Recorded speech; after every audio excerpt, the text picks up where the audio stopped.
अस्सलामुअलैकुम। तालिब नकवी एडवोकेट अपने multipurpose YouTube channel के साथ हाजिर है। नाज़रीन, आज जो मैं ये वीडियो है इसके कुछ हिस्से हैं जो मैं आपके सामने बयान कर रहा हूँ।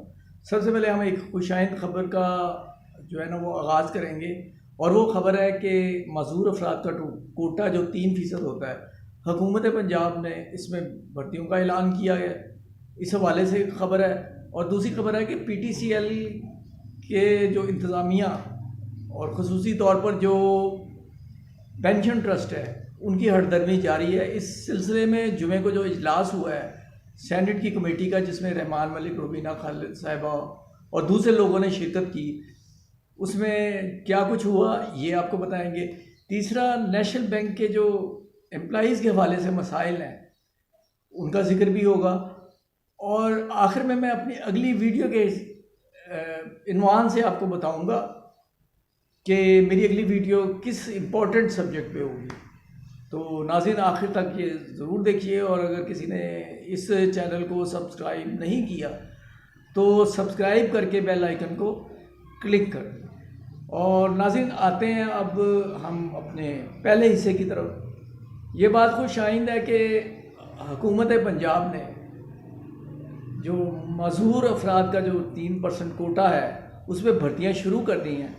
और इसका एक खुशाइन पहलू ये है कि 654 नाबीना अफराद जो वर्क चार्ज के तौर पे काम कर रहे थे या डेली वेजेस के तौर पे काम कर रहे थे, उन्हें कॉन्ट्रैक्ट पे ले आए हैं। अब वो उनकी जो है ना वो तअत्तुल ख़त्म हो गया और वो रेगुलर अपनी सर्विसेज जो है वो जारी रखेंगे। ये इस पर पंजाब हुकूमत मुबारकबाद की मुस्तहिक है। और दूसरी खबर ये है नाज़रीन के पेंशन PTCL के पेंशनर्स के हवाले से बहुत सारी वीडियोस मैं बना चुका हूँ।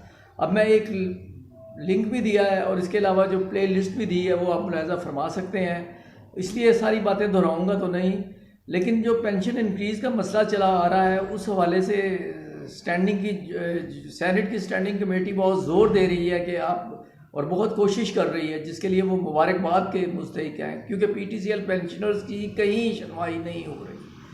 तो गुज़श्ता दिनों जुमे को एक इजलास हुआ जिसमें रहमान मलिक साहब और रुबीना खालिद साहिबा ने शिरकत की, और PTCL पेंशनर्स की नुमाइंदगी तारिक महमूद भट्टी, शहराज साहब और MH असलम साहब ने की।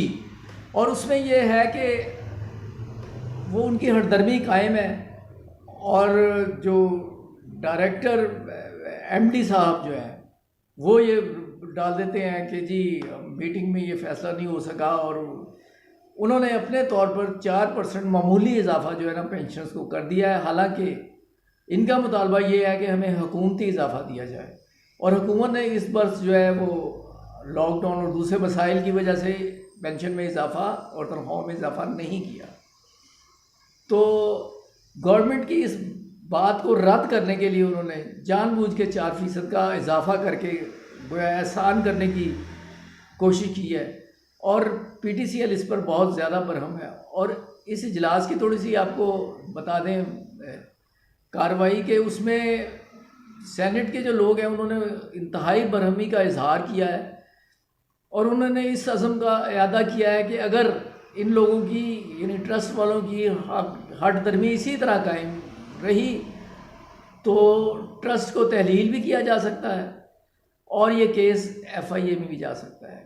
नाज़रीन, ये तो हो गई PTCL के हवाले से।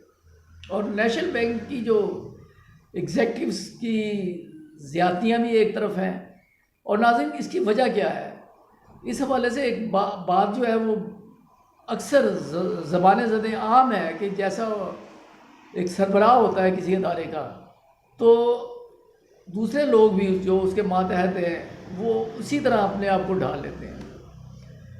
और ये एक ओपन सीक्रेट है कि मौजूदा नेशनल बैंक के सरबराह जो है वो मुबैना तौर पर असद उमर साहब की दोस्ती की वजह से वो बने हैं, और उसके बाद उन्होंने मेरिट की कई धज्जियाँ बखेरी और स्टाफ उनसे खुश नहीं है। और उसमें होता यह है कि बैरून मुल्क तकर्री की बात हो या अंदरून मुल्क, वो नाजायज़ तरीके से और गैर कानूनी तौर पर अपने मेरिट को नज़रअंदाज करके लोगों को लोगों की भर्तियां कर रहे हैं और फिर उनकी ताबेदारी करते हुए जो दूसरा स्टाफ है वो भी मेरिट के मुताबिक अपनी जो एक स्वाबदीद है उसके मुताबिक अपने जो मातहत मुलाजमीन है उनसे अजीबोगरीब सलूक रवा रखे हुए हैं। नाज़रीन, मेरे ज़ाती मुशाहिदे में एक बात है, मैं इस बात का ऐनी शाहिद हूँ कि एक शख्स को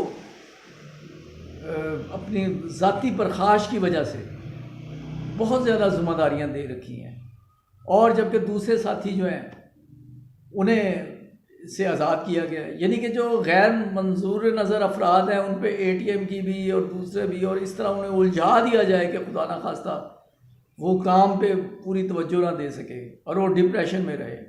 और जो अप्रेज़ल के हवाले से भी यही शिकायत है और जो लेटेस्ट जो मेरे नॉलेज में आई थी, अगर इसकी सुनवाई नहीं हुई तो ये होनी चाहिए कि कफ़ायत शहरी के हवाले से बहुत सारे कदम किए जा रहे हैं, सो कॉल्ड कफ़ायत शहरी, और उसमें स्टेशनरी वगैरह के अखराजात जो है उन पर भारी रकम खर्च की जाती है। इसी तरह लीगल मामलात हैं, क्योंकि एक रिव्यू पटिशन भी चल रही है और बेतहाशा दीगर केस भी चल रहे हैं, उनके लिए तो भारी मुआवजा दिया जा सकता है।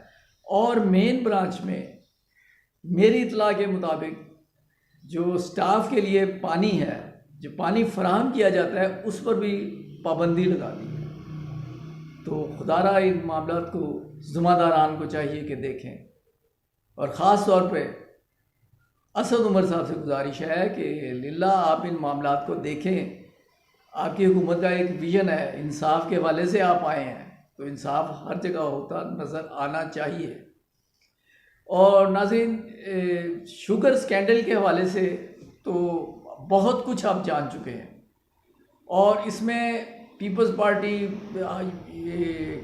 PTI और नून लीग, तमाम जो सियासतदान है, मजमूई तौर पर ये कारोबार इन्हीं का है। और ये एक बात पे मुत्तफिक हो गए कि हमने किसान की हक तलफी करनी है।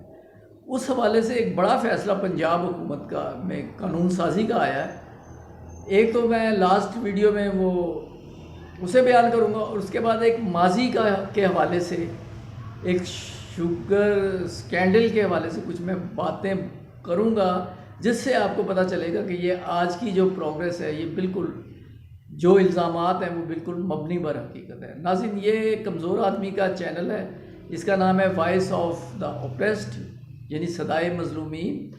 और अगर आपने सब्सक्राइब नहीं किया तो सब्सक्राइब करें, और मेरी अगली वीडियो तक मुझे इजाज़त दीजिए और अगली वीडियो ज़रूर मुलाहिज़ा फरमाइएगा। आपका बहुत बहुत शुक्रिया। अस्सलाम वालेकुम।